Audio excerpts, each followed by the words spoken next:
मैं रोशनी हूँ कैसे कोई रोके भला। मैं रोशनी हूँ कैसे कोई रोके भला। मैंने ठाना है कि मुझको जीवन में आगे बढ़ते जाना। सीने में जलती मशाले हर दर्द को सिखा दे मुस्काना। खुद आग हूँ दुनियादारी के शोलों से क्या घबराना। मैं रोशनी, मैं रोशनी।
नमस्कार, मैं हूं आपके साथ रेनू सकलानी। स्वागत है आपका अमर उजाला की ये खास सीरीज छाप में। तो एक बार फिर एक नई कहानी एक नए चेहरे के साथ। आज जो मेरी मेहमान हैं, उन्होंने न सिर्फ अपने सुरों से बल्कि अपने फैसलों से भी समाज में अपनी छाप छोड़ी है।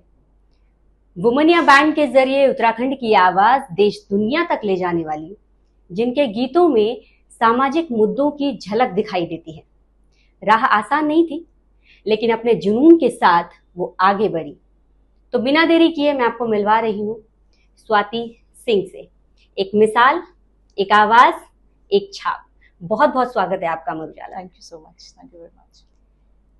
पहला सवाल ही जो जहन में आता है, सरकारी नौकरी छोड़कर एक अनजाने सफर पे निकलना कैसे? शुरू से पैशन रहा है म्यूजिक हमेशा से, और मैं लकी भी कहूँगी अपने आप को इस बारे में कि ये डिसीजन मैंने लिया। मेरे मन जहन में ये बात आ भी गई समय से, और ये डिसीजन मैंने ले भी लिया, क्योंकि बहुत से मैं ऐसे लोगों को जानती हूँ अपने आसपास भी जो चाहते हुए भी ये नहीं कर पा रहे हैं। तो अपने पैशन के लिए, अपने संगीत में, क्योंकि आत्मा शुरू से दिल आत्मा संगीत में ही था, तो जॉब में मन लगा नहीं, इसलिए फिर से फाइनली क्विट करके और म्यूजिक में आ गई। जब भी हम कोई ऐसा डिसीजन लेते हैं अपनी जिंदगी का, यकीनन आसान तो नहीं होता है लेना। बिल्कुल नहीं। एक सपोर्ट कहें, वो पीछे से था कोई जिस वजह से आपने वो फैसला लिया? क्योंकि हम हमेशा कोई भी जब फैसला लेते हैं तो ये भी आगे पीछे उनकी बहुत सारी चीजें सोचते हैं। तो वो सपोर्ट कैसा था जब आपने डिसीजन लिया? देखिए, पर्टिकुलर इस डिसीजन के लिए तो सपोर्ट नहीं था ऑब्वियसली, फैमिली में भी नहीं, और यूं भी फ्रेंड सर्कल और सभी में जिसको जिसको पता चला उन्हें लग रहा था कि ये गलत डिसीजन हो सकता है। इतना मतलब फाइनेंशियल सिक्योरिटी और एक जॉब ड्रॉप करके एक बिल्कुल ही अननोन जगह, अननोन रास्ते पर निकलना। तो पर्टिकुलर इस डिसीजन पे तो सपोर्ट नहीं था, लेकिन ओवरऑल एक फैमिली का इमोशनल और हर तरह का सपोर्ट है कि ठीक है, सजेस्ट हम तुम्हें ये कर रहे हैं कि ऐसा मत करो, लेकिन अगर तुम कर ही रही हो तो ठीक है, वी आर विद यू। क्या था आपको उस एकेडमिक बैकग्राउंड, क्या था उस वक्त? मैंने मास्टर्स किया है, बीएड किया है, म्यूजिक में प्रभाकर हूँ, तबले में प्रभाकर हूँ। So after BEd teaching profession में के लिए फॉर्म वगैरह भरा था, और उसमें गवर्नमेंट टीचिंग जॉब में हो गया था। मेरे घर में सभी गवर्नमेंट टीचिंग प्रोफेशन में ही है। अच्छा। मेरे फादर भी इंटर कॉलेज में थे, मेरी मदर इंटर कॉलेज में थी, मेरे ब्रदर अभी भी इंटर कॉलेज में वर्क कर रहे हैं, मम्मी रिटायर्ड है, और जो बड़ी सिस्टर है वो भी गवर्नमेंट टीचर है। अच्छा। और मेरा भी उन्हीं के साथ ही था, बट उन्होंने कंटिन्यू किया और मैंने ड्रॉप कर लिया। अच्छा। वुमनिया बैंड मुझे लगता है उसी की वजह से सबसे ज्यादा आप सुर्खियों में आई जी। जब वो मैंने, कौन सा टाइम था जब डिसाइड किया? क्योंकि ठीक है, अगर आप सिंगर है तो आप आजकल सोशल मीडिया प्लेटफॉर्म है, आप अपने इंडिविजुअल वीडियोस डाल सकते हैं, वो कैसे सोचा कि वुमनिया बैंड कैसे जहन में आया? अ, ये बड़ी अजीब सी बात है कि ये आइडिया मुझे बहुत मैं कहूँगी बचपन से था, क्योंकि मैं अलग अलग म्यूजिक प्रोग्राम्स अटेंड करती थी, या पहले प्राइवेट पार्टीज वगैरह में भी जब जाती थी तो ऑर्केस्ट्रा पार्टी परफॉर्म कर रही होती थी। अच्छा। तो छोटे से मैं देखती थी, और मैं हमेशा ये देखती थी कि इसमें सारे बॉयज हैं और एक फीमेल सिंगर है सिर्फ, बाकी वो पूरा बॉयज ओरिएंटेड है। और बचपन से मैं म्यूजिक में रही हूँ, मैंने कई तरह के इंस्ट्रूमेंट सीखे हैं और मैं प्ले भी कर लेती हूँ। तो मुझे हमेशा बचपन में भी एक बात ख्याल आती थी कि कीबोर्ड क्यों नहीं बजा रही कोई लड़की, या हारमोनियम क्यों नहीं बजा रही है कोई लड़की, क्योंकि मैं खुद प्ले करती थी तो मुझे लगता था कि सब लड़के बजा रहे, लड़की सिर्फ गा रही है। तो उस तरह से वो ख्याल था। लेकिन फिर स्कूल कंप्लीट हुआ, कॉलेज कंप्लीट हुआ, पढ़ाई कंप्लीट हुई, तो वो ख्याल था कहीं बैक ऑफ द माइंड चला गया, क्योंकि एकेडमिक्स में बिजी हो गए। क्योंकि अब मैं जिस शहर से मैं बिलोंग करती हूँ वहाँ पे इतना एक्सपोजर नहीं था इन सब चीज़ों आप मूल रूप से उत्तराखंड से नहीं है? मैं उन्नाव से हूँ जी। तो वहाँ पर इतना एक्सपोजर नहीं है चीज़ों को। और यूँ भी आप आज से अगर 20 साल पहले की बात सोचेंगे तो किसी भी आर्ट को, फाइन आर्ट को परस्यू करना डिफिकल्ट होता था। राइटर्स के लिए मुश्किल था, म्यूजिशियंस के लिए मुश्किल था। अब तो सोशल मीडिया, इंटरनेट का ज़माना है, चीज़ें जल्दी निकल के आ रही हैं बाहर। तो वो सोच भी नहीं सकती थी मैं, तो एकेडमिक्स में आ गई, बीएड कर लिया, फिर जॉब में आ गई, ट्रेनिंग किया। लेकिन उसके बाद धीरे धीरे इंटरनल एक जर्नी चलती रही कि नहीं, ये करने के लिए तो शायद नहीं आई हूँ मैं इस दुनिया में। कुछ और है जो मुझे पाना है। तो बस वही एक उधेड़-बुन थी। तो उस समय वो ड्रॉप करके और फिर मुझे एक जॉब की ही अपॉर्चुनिटी देहरादून मिली। अच्छा। तो बस क्योंकि मुझे वो ना करके निकलना था, तो मेरे को जो मिला मैंने वो फिलहाल किया, और मैं स्टॉक मार्केट की एक प्राइवेट जॉब में आ गई यहाँ देहरादून। अच्छा। इस तरह से मेरा देहरादून आना हुआ यहाँ अच्छा। पर। और फिर यहाँ से जो वुमनिया बैंड का जो यहीं जी, से फिर 2009 में मैं इधर आई। उसके बाद 3 साल मैंने जॉब किया। 2011 मैंने ये जॉब भी क्विट करी और अपनी म्यूजिक एकेडमी फाउंड कर ली। अच्छा। 2011 म्यूजिक एकेडमी फाउंड करी, और अब वो ख्याल जो गर्ल बैंड वाला था वो दोबारा से जहन में आने लगा। तो मैंने अपने बहुत से स्टूडेंट से बात करी, बहुत सारी लड़कियों से यहाँ देहरादून में बात करी कि ऐसा ऐसा मैं कॉन्सेप्ट प्लान कर रही हूँ। बट वो करते करते 2016 में फाइनली मेरे एकेडमी के ही कुछ स्टूडेंट से मैंने बात करी। सबसे पहले शाकुम्भरी मैम, जो मेरी बेसिस्ट हैं, बेस गिटारिस्ट हैं, उनकी बेटी मेरे यहाँ डांस सीखने आती थी। अच्छा। तो और वो खुद भी म्यूजिक परस्यू कर रहे थे, वोकल्स और कथक वगैरह कर रहे थे। तो मेरी यूँ इन जनरल उनसे डिस्कशन हुई और मैंने उनसे पूछा तो उनका इंटरेस्ट था भी, और वो म्यूजिक थोड़ा सा परस्यू भी कर रहे थे। हालांकि वो अपना बिजनेस कर रहे थे, उनकी शॉप थी अपनी। बट फिर मैंने यूँ डिस्कस किया तो उनको आइडिया अच्छा लगा कि हाँ कुछ है, कर सकते हैं ऐसा करके। तो बस शाकुम्भरी मैम से शुरू किया। फिर मैंने उनकी बेटी को ड्रम्स के लिए परस्यू किया था। वो 9-10 साल की थी। अच्छा। तब मैंने उसको बोला कि आप ड्रम सीखोगे, तो वो छोटी थी, अब मैं उसकी मैम थी, तो उसने बोला यस मैम, और उसको ड्रम स्टार्ट करवा दिया मैंने।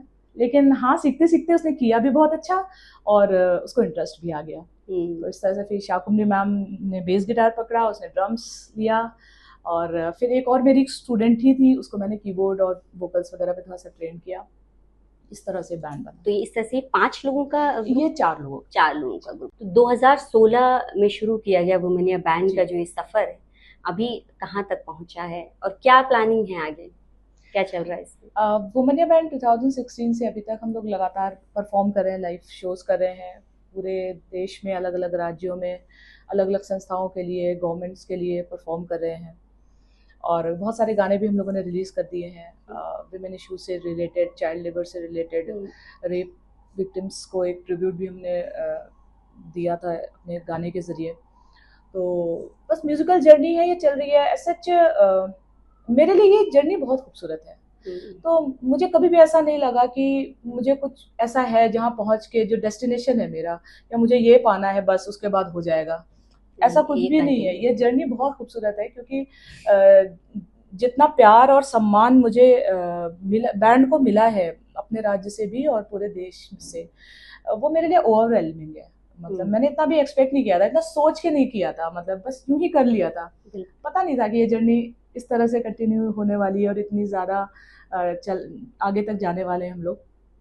और अब जो है, अब हम लोग ऐसा कोशिश कर रहे हैं कि अभी भी आप देखेंगे तो अगर मैं अपने स्टेट की, उत्तराखंड की बात करूँ, तो वुमेनिया बैंड अभी भी एक ही है। बिल्कुल बिल्कुल।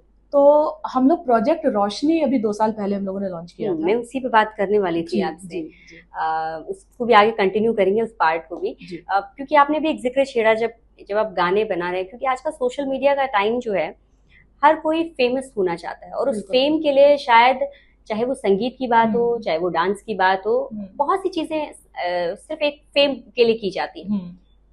गाने बनाना, गाने का शौक है, लेकिन उसमें जो सामाजिक मुद्दों को उठाना है, ये दिशा कैसे तय की आपने?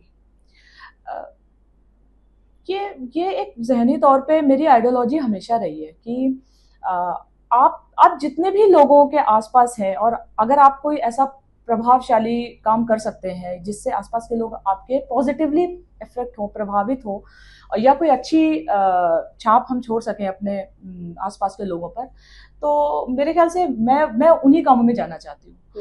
इट्स नॉट लाइक दैट कि बहुत सारे फॉलोअर्स हो जाएं, या जो लोग सुनना चाहते हैं वो मैं सुनाऊं, वो कंटेंट सुनाऊं जिससे लोग एंटरटेन हो। मेरी अपनी एक म्यूजिकल जर्नी है, उसके साथ साथ समाज में एक सकारात्मक परिवर्तन लाने की भी एक जर्नी है। इन बिटवीन अगर वो एंटरटेनमेंट भी बन जाता है लोगों के लिए तो ठीक है, अदरवाइज ये जर्नी, म्यूजिकल जर्नी है, संगीत की सेवा के साथ साथ समाज की सेवा भी है।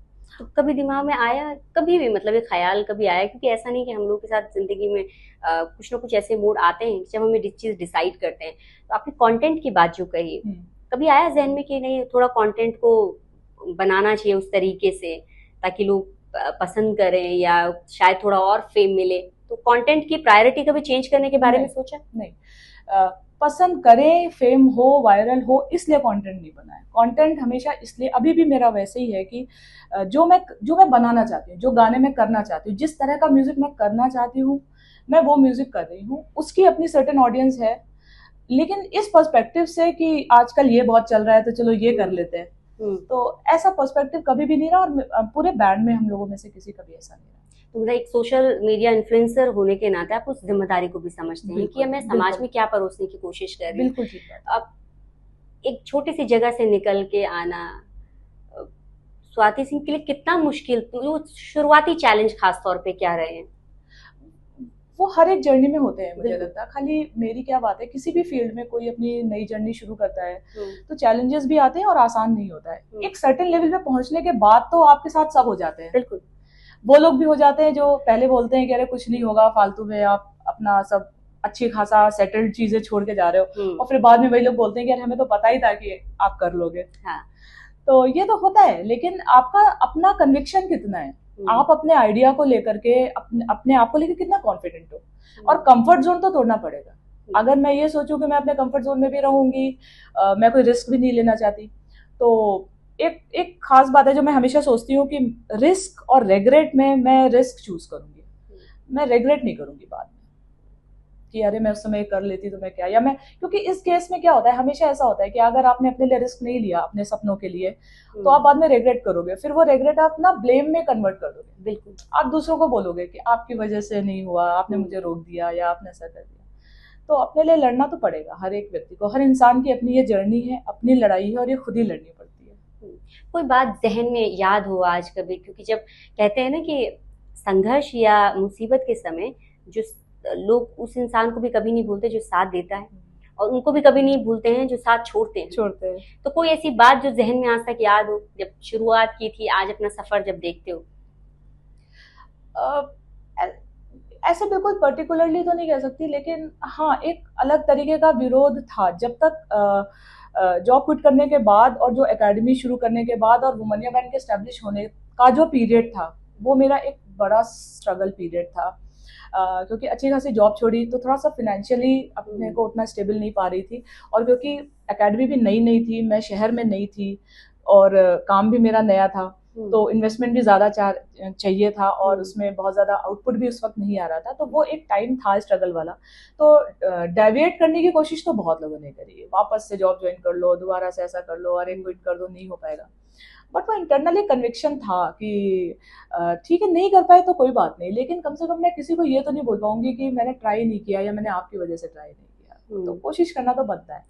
आपका जो एटमॉस्फेयर, हमें लगता है हम सभी का जो एटमॉस्फेयर होता है, खासतौर पे जो फैमिली एटमॉस्फेयर होता है, वो कहीं ना कहीं बहुत डिपेंड करता है कि एक बच्चा आगे चल के क्या बनता है। Very correct, very correct. तो ऐसा आपके केस में कैसा था? फैमिली बैकग्राउंड कैसा था? एटमॉस्फेयर, एजुकेटेड फैमिली है बहुत ज्यादा इसलिए वैसा सपोर्टिव रहा, या फिर भी लेकिन रिजिड भी रही है चीजें, बट फिर भी कहीं ना कहीं जब बेटी आगे बढ़ रही तो एक सपोर्ट उस तरीके का रहा?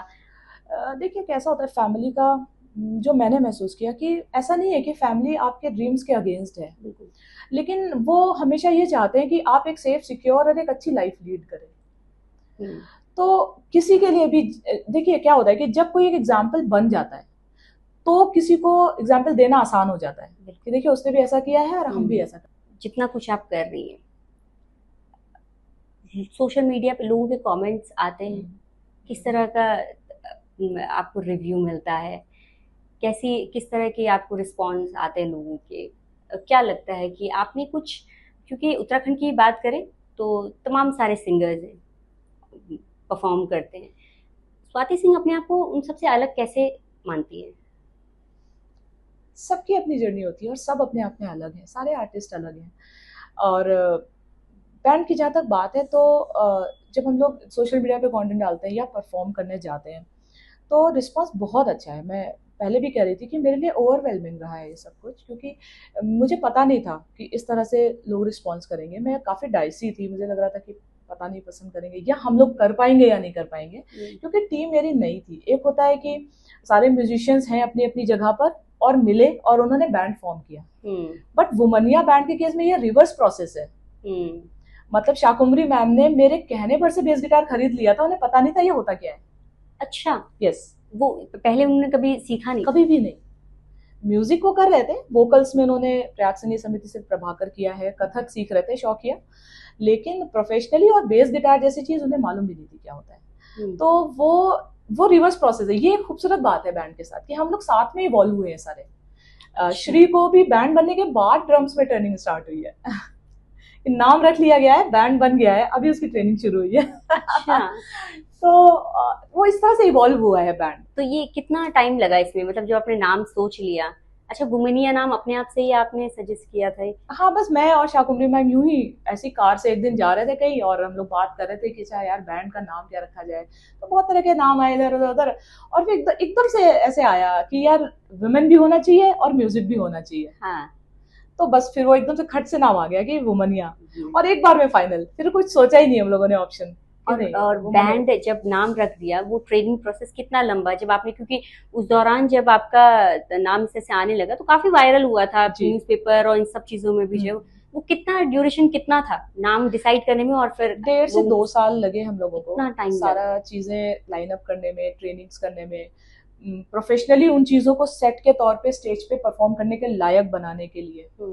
क्योंकि अपने चारों मेंबर्स में क्या था कि मैं ही एक प्रोफेशनली म्यूजिक में थी, सिर्फ बाकी मेरे तीनों मेंबर्स नए थे। अच्छा। तो उन सब की साइमल्टेनियसली ट्रेनिंग भी चल रही थी, उनको बाकी प्रोफेशनल स्किल्स भी, क्योंकि स्टेज पर परफॉर्म करना थोड़ा सा डिफरेंट होता है। आप कमरे के अंदर बैठ के जैम कर रहे हो, गा रहे हो वो, और प्रॉपर साउंड सेटअप के साथ इतनी ऑडियंस के सामने आप स्टेज पर जा रहे हो, तो बहुत सारी टेक्निकल चीजें भी आ जाती हैं सामने। प्लस जो फर्स्ट टाइमर्स होते हैं थोड़ा नर्वसनेस होती है ऑडियंस को देख करके। तो इस तरह से ये पूरा एक प्रोसेस हुआ, पूरा बैंड इस तरह से इवॉल्व हुआ है। तो वो बॉन्डिंग डिफरेंट है इसलिए, क्योंकि वो सब साथ में as a musician, as professional musician evolve हुए। बैंड से पहले मैं फ्रीलांसिंग कर रही थी, मैं एज अ सिंगर गा रही थी और बैंड के साथ भी गा रही थी, और मैं सूफी परफॉर्म करती थी, गजल परफॉर्म करती थी।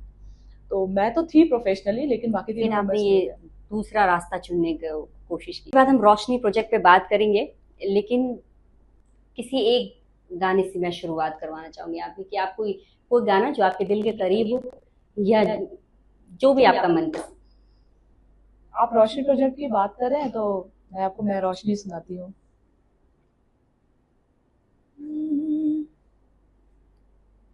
मैं रोशनी हूँ कैसे कोई रोके भला, मैं रोशनी हूँ कैसे कोई रोके भला, मैंने ठाना है कि मुझको जीवन में आगे बढ़ते जाना,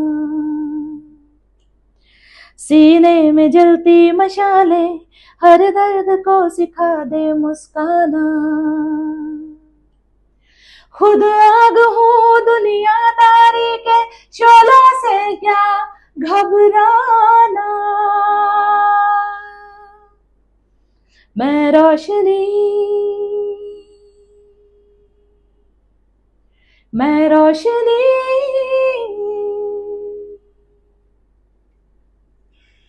इतना खूबसूरत है ना कि मेरी भूख बढ़ रही है थोड़ा और सुनने की, लेकिन उसे हम कंटिन्यू करेंगे। बट वाकई में हम बहुत बहुत गलत गाती हैं।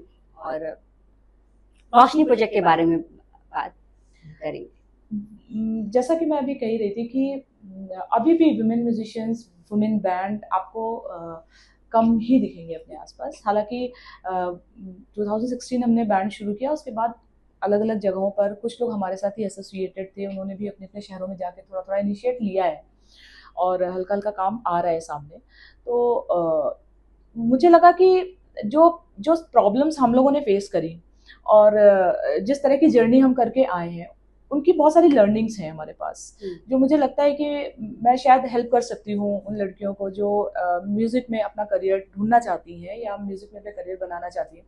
तो प्रोजेक्ट रोशनी हमने शुरू किया है ख़ास तौर पर उन लड़कियों के लिए जो कुछ अंडर प्रिविलेज्ड हैं या उन पे इतना रिसोर्सेज नहीं है उनके पास कि वो, या गाइडेंस नहीं है कि म्यूज़िक टैलेंट तो है उनके पास बट उसको प्रोफेशनली नहीं कर पा रहे, कन्वर्ट नहीं कर पा रहे।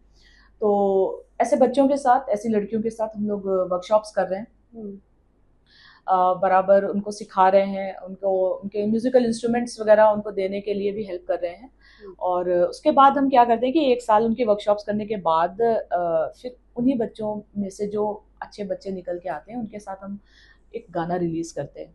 अच्छा, तो जो ये मैं रोशनी जो मैं आपको गीत सुना रही हूँ, इस गीत में भी उन बच्चों ने भी गाया है, उन बच्चों ने भी परफॉर्म किया है और वीडियो में भी आपको बच्चे देखने को मिलेंगे। अच्छा। तो इनका सिलेक्शन कैसे किया, मतलब इसमें क्या हर तरह के बैकग्राउंड के बच्चे इन्वॉल्व हैं या स्पेसिफिक?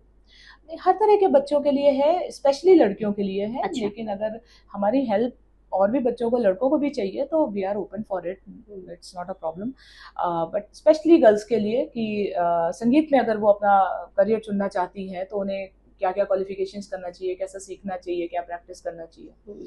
और इन्हीं बच्चों में से मैं बैंड में भी ले लूंगी कुछ बच्चों को जो तैयार हो जाएंगे।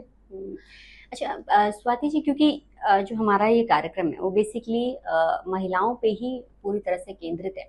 इसका उद्देश्य यही है कि ऐसी महिलाएं जो आगे आती हैं या जिन महिलाओं को हम बड़े पर्दे पे भी देखते हैं या जो पर्दे के पीछे भी हैं, उनकी जिंदगी में उनके लिए आसान नहीं होता है, क्योंकि यकीनन जैसे आपने शुरुआत में भी कहा कि चैलेंज हर किसी के लिए होता है, लेकिन कहीं ना कहीं एक महिला के लिए शायद ज्यादा चुनौती होती है, क्योंकि इंडिविजुअल भी वो कहीं ना कहीं बहुत सारी चीजों को फेस करती है। तो इसी वजह से जो है हम अलग अलग क्षेत्रों की जिन महिलाओं को बुलाते हैं वो खुद क्या चैलेंज फेस करती हैं, ताकि वो अपनी तरह की जो महिलाएं आगे आना चाहती हैं उनको एक सुझाव या उनको एक कुछ इस तरह का गाइड कर सके कि अगर आपके पास ऐसे चैलेंज आते हैं तो आप कैसे उसको फेस करें। आप लगभग, मेरे ख्याल आपने 2011 बताया, आप उत्तराखंड में आ गई 2009।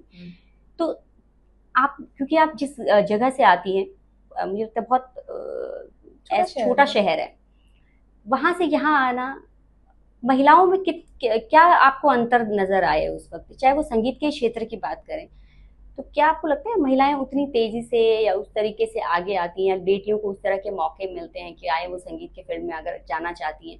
क्योंकि एक परसेप्शन तो ये भी होता है ना कि बहुत ज्यादा अगर कोई फैमिली पढ़ा भी रही है तो ये था कि आप पढ़ाई में फोकस करो, संगीत उतना ज्यादा प्रेफरेंस नहीं दी जाती। फिर आप बेटियों पे आ जाएं तो फिर उनके लिए और चैलेंजिंग होता है कि अगर कोई बेटी बोले नहीं मेरे को संगीत में करियर बनाना है, तो आप उस जगह को इस जगह पे ओवरऑल महिलाओं को लेकर या फिर इस संगीत के क्षेत्र में बोले, कितना डिफरेंस क्या महसूस किया आपने इतने सालों में?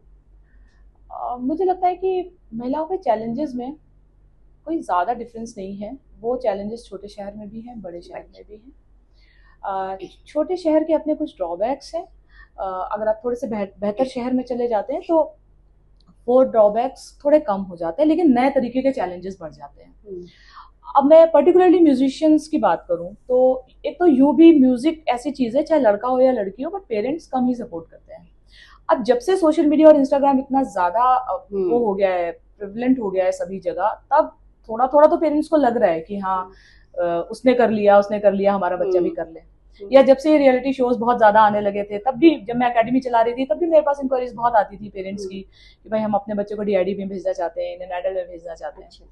तो वो अट्रैक्ट तो कर रहा है लोगों को, और कह सकते हैं आपकी मतलब उनको एक तरीके का फैसिनेशन हो रहा है, लेकिन अभी भी वो जर्नी करने के जो चैलेंजेस हैं वो लेने में वो उतना कंफर्टेबल भी नहीं है, और वो उसमें रिस्क नहीं लेना चाहते हैं। Coming back to the point, अगर मैं म्यूजिशियंस की बात करूं तो देखिए, लड़कियों का चैलेंज यहाँ पे सबसे ज्यादा बढ़ जाता है कि उनकी लाइफ में उनको ये लगता है कि शादी से पहले कोई स्टेबिलिटी नहीं। उन्हें लगता है कि शादी के बाद पता ही कहाँ जाना है, क्या करना है। तो एक तो ये सबसे बड़ा पॉइंट है। मैं अपने बैंड की भी बात करूं तो 3 मेंबर्स बदल चुके हैं मेरे। जो एक 4th मेंबर है वो 3 बार बदल चुकी है। फर्स्ट जो थी उसकी मैरिज हो गई, उसका वो बाहर सेटल हो गई। सेकंड आई, उसकी मैरिज हो गई, वो बाहर सेटल हो गई। अभी तीसरी मेंबर है मेरे पास। तो ये एक इशू तो है ही। उस वजह से लड़कियां कमिटेड नहीं हो पाती हैं काम को लेकर के, अपने कमिटमेंट नहीं दे पाती हैं। एक बात मेरे जहन में आ रही थी, हालांकि मैंने आपको पहले भी देखा है, तो क्योंकि मुझ जैसे खासतौर पे लड़कियां जो बहुत छोटी जगहों से आती, तो मैंने भी जब आपको पहली बार देखा तो मेरे दिमाग में जो थॉट आया वो मैं आज आपसे शेयर भी कर रही हूँ। लड़कियों को लुक वाइज, स्पेशली आपके हेयर कट कैसा है, आप क्या पहनते हो, ये बहुत नोट किया जाता है, और शायद कहीं ना कहीं उसके हिसाब से आपकी फिर आइडेंटिटी भी बना दी जाती है। कभी, क्योंकि मैंने हमेशा एक टॉम लुक बोलते हैं जिसे, वो देखा जो मुझे बहुत स्पेशली अट्रैक्टिव करता था हमेशा से, लेकिन मैंने बहुत कम लड़कियों को इस तरीके से देखा। आपने अपना गेटअप खुद चूज किया, क्या उसके पीछे कोई वजह रही है? नेचुरल है ये, मतलब मुझे ज्यादा कुछ ऐसा एफर्ट तो नहीं किया, बट गेटअप आप, मुझे लगता है आपके काम, आपके दायरे और आपके आसपास के हिसाब से थोड़ा सा चेंज भी होता है। तो चेंज होता रहा है, बट हाँ ओरिजिनली तो ऐसी रही हूँ मैं हमेशा। कभी किसी ने आसपास किसी ने कभी इसको लेके कहा नहीं कि लड़की को इस तरह से बाल नहीं रखनी चाहिए, या क्योंकि वो ना एक सुंदर छवि जो हमारे सामने बनाई जाती है, तो हमेशा ऐसे इसी शेप में होना चाहिए, ऐसा ही होना चाहिए। आपने बात बहुत अच्छी करी, और इस बात पे वैसे तो मैं बहुत बहुत लंबा बोल सकती हूँ, लेकिन अभी मैं छोटे से उसमें ये बात करूंगी कि सबसे पहली बात तो ये है कि सोसाइटी को सुंदरता के पैमाने बदलने पड़ेंगे, बदलने चाहिए सबके लिए, चाहे वो लड़का हो, लड़की हो, कोई भी हो। कि अगर हम अपने आप को सिर्फ शरीर समझेंगे तो हम हमेशा उसी में बिजी रहेंगे। आप शरीर नहीं है, आपको ये समझना पड़ेगा कि आप एक कॉन्शियसनेस है, आप इंटरनली क्या है उस पर जजमेंट बेस्ड होना चाहिए। जैसे मैं अगर अपनी बात करूं तो मुझे याद ही नहीं रहता किसने क्या पहना हुआ है, कौन गोरा है कि काला है, कैसा दिख रहा है, मेरे को याद ही नहीं रहती है ये बात। वो व्यक्ति का कंटेंट क्या है, उसकी थॉटफुलनेस क्या है, ये मुझे हमेशा इंप्रेस करेगी। बट कोई भी मटेरियलिस्टिक चीज या फिजिकल चीज मुझे कभी भी अट्रैक्ट नहीं करती है। और मुझे ऐसा लगता है कि अगर इस तरह से हम सोचना शुरू कर दें तो दुनिया बहुत सुंदर हो जाएगी। मतलब क्यों हम किसी को किसी खांचे में देखना चाहते हैं? क्यों हम ये चाहते हैं कि कोई लड़का लंबा ही हो, हैंडसम ही हो, उसके बॉडी बहुत अच्छी हो? क्यों हम ऐसा देखना चाहते हैं? हम क्यों नहीं देखना चाहते कि कोई लड़का आर्टिस्टिक भी हो सकता है, सुंदर सोच सकता है, अच्छा लिख सकता है, अच्छा गा सकता है। अभी भी छोटे शहरों में, मैं जब छोटी थी तो मैं सुनती थी कि जैसे डांस और सिंगिंग लड़कियों का काम है। हाँ, लेकिन मुझे इस बात से भी शिकायत है कि खाना बनाना लड़कियों का काम है, गाना नाचना लड़कियों का काम है, ठीक है, लेकिन जब वही काम मोनेटाइज होने लगता है तो वो लड़कों का कैसे बन जाता है? वही शेफ किसी होटल में खाना बना रहे हैं, वही प्रोफेशनली म्यूजिशियंस बाहर जा करके परफॉर्म कर रहे हैं, तो वही आर्ट, वही क्राफ्ट जब मोनेटाइज हो रहा है तो उसमें लड़कों का मोनोपोली हो रहा है। और जब वो थैंकलेस काम है तब वो लड़कियां कर रही हैं। ये भी एक शिकायत की बात है। तो आपका जो बचपन रहा है, क्योंकि हमारा जो हमने आसपास जो देखा वही हमारे शायद जहन में रहे हमेशा, और शायद वो सवाल भी इसीलिए आ रहे हैं। तो बचपन में जब आपने अपने आसपास लड़कियां देखी, जो भी आपके क्लासमेट रही हो या जो आपका फ्रेंड सर्कल रहा हो, कभी ऐसा आपने खुद से सोचा हमेशा कि नहीं मुझे ऐसा ही दिखना है, मुझे ऐसा ही रहना, मुझे ऐसा रहना पसंद है, मुझे अच्छा लगे? कभी किसी ने कहा कि नहीं यार तूने ऐसे क्यों रखे हैं, क्योंकि हमारे तो ऐसे, कभी इस तरह का रहा? सोचिए कि इसकी वजह वही है जो भी इसके पहले, वही आंसर है इस बात का जिससे पहले मैंने दिया। जैसे मैं किसी दूसरे को उन सब बातों से जज नहीं करती, तो मैंने कभी अपने आप को भी नहीं किया। मुझे ऐसे ही पसंद है, मुझे ऐसे ही रहना पसंद है। अच्छा, मेरे ख्याल से इसमें एक बड़ा कंट्रीब्यूशन ये भी है कि मेरी फैमिली ने कभी इन सब बातों को लेके ना जज किया, ना रोका कभी नहीं टोका कहा। मुझे। कभी भी नहीं कहा कि ठीक है, मतलब उन्होंने बोला कि वैसे तो ऐसे अच्छा होता है, बट ठीक है, तुम्हें ऐसे पसंद है तो ऐसा रख लो। अच्छा, ऐसे ही जी। हाँ, जैसे मेरी सिस्टर है, वो मतलब पूरा उनका वैसे ही गेटअप है जैसा जो स्टैंडर्ड्स की आप बात कर रहे हो। तो मैं दीदी को देखती भी थी, लेकिन तब भी मुझे ऐसा तो कभी भी नहीं हुआ कि मैं ऐसा इमिटेट करूं या ऐसा करूं। मेरा जैसा मन किया मैं वैसे रही। जब मैं ट्रेनिंग कर रही थी, बीएड कर रही थी, तो गेटअप काफी चेंज हो गया था, क्योंकि उसमें मुझे साड़ियाँ पहननी पड़ती थी। तो मैंने थोड़ा हेयर भी ग्रो कर लिए थे और वैसा। तो मतलब ये मेरे लिए कभी बहुत इंपॉर्टेंट नहीं रहा। मुझे लगा जैसे कंफर्टेबल, और हर एक के लिए भी मैं ऐसे ही सोचती हूँ, जिसको जैसा कंफर्टेबल हो वो वैसा रहे, अपने आप को वैसा मेंटेन करे, अपने को कैरी करना इंपॉर्टेंट है। आप सोचिए ना कि कोई बहुत से मेरे फ्रेंड सर्कल में ऐसे मेरी फ्रेंड्स नहीं है जिनका जीन्स वीन्स पहनना अलाउड नहीं था, बट उनका बहुत मन करता था पहनने का। तो ऐसा तक होता था कि बर्थडे में गए हैं किसी के यहाँ, तो वो पैक करके उसके लिए जीन्स आती थी, फिर वो वहां चेंज करती थी। आप सोचिए ये किसी के ऊपर कितना मेंटल प्रेशर है। ये किसी को इजी क्यों नहीं रहने देते हैं लोग। तो अभी स्वाति सिंह के आगे की क्या प्लानिंग है, क्या करने के बारे में सोचा है, कुछ जहन में है कि कुछ क्या करना है? स्पेशली मैं इसलिए ये बात को मेंशन करना चाहूंगी क्योंकि आप उत्तराखंड, मुझे लगता है शायद उत्तराखंड से ही आपको उपलब्धियों की जो आपकी फेरिस्त शुरू हुई है उत्तराखंड से ही हुई है। वुमनिया बैंड से रिलेटेड तो सारी चीजें ऑब्वियसली उत्तराखंड जाने के तो बाद। आगे क्या सोचा है, यहीं पर ही आगे कुछ करने के बारे में सोचा? सोच कर तो यहाँ भी नहीं है, और आगे का भी ऐसा डेस्टिनेशन नहीं डिसाइडेड है, लेकिन हाँ म्यूजिक में बेहतर से बेहतर कोशिश कर रहे हैं हम लोग काम करने की। और इसके अलावा सोशली भी जितना ज्यादा हो सक रहा है हमसे, specially in the field of women empowerment, तो हमारा हमेशा प्रयास रहा है कि जो हमसे हो सकता है, या जिन लोगों को हम स्ट्रेंथन कर सकते हैं, जिन लोगों को हम हेल्प कर सकते हैं, मैं बेशक करना चाहती हूँ। और इस बात को बिल्कुल अच्छे से मैं चाहती हूँ कि ये थॉट लड़कियों के दिमाग में सबसे पहले स्टैब्लिश हो, उसके बाद ये सोसाइटी में स्टैब्लिश होगा कि इक्वलिटी की जब बात आती है तो इक्वल अपॉर्चुनिटीज की बात आती है। और ये अपॉर्चुनिटीज हर तरीके की हैं, चाहे वो प्रोफेशनल हो, पर्सनल हो, सोशल हो। अपना जब पूरा करियर देखती है अभी तक का, क्या लगता है आपको लगता है कोई ऐसी छाप जो आपने छोड़ी है जो स्वाति सिंह को व्यक्तिगत तौर पर लगती है अपने अब तक के जीवन को देखे, वो क्या होगी? किसी भी सिनेरियो मुझे तो में। नहीं लगता अभी तक ऐसी कोई छाप मैंने छोड़ी है, लेकिन हाँ, अगर कोई एक भी लाइफ मेरी बात सुनकर, मेरी लाइफ जर्नी से इंस्पायर होकर के पॉजिटिवली चेंज हो जाती है, तो मुझे लगता है मेरा मकसद पूरा हो जाएगा। कोई एक भी ऐसी लड़की जो मेरी तरह ये करना चाहती हो, या कुछ भी करना, किसी भी फील्ड में कुछ करना चाहती हो, और वो अपने डिसीजंस मेरे से इंस्पायर होकर ले और अपनी लाइफ में अच्छा अचीव कर ले, ये मेरे लिए सबसे बड़ी। अगर आप ये वीडियो YouTube पर देख रहे हैं तो हमारे चैनल को सब्सक्राइब करें और बेल आइकन को दबाना ना भूलें। अगर आप Facebook पर ये वीडियो देख रहे हैं तो हमारे पेज को लाइक करें।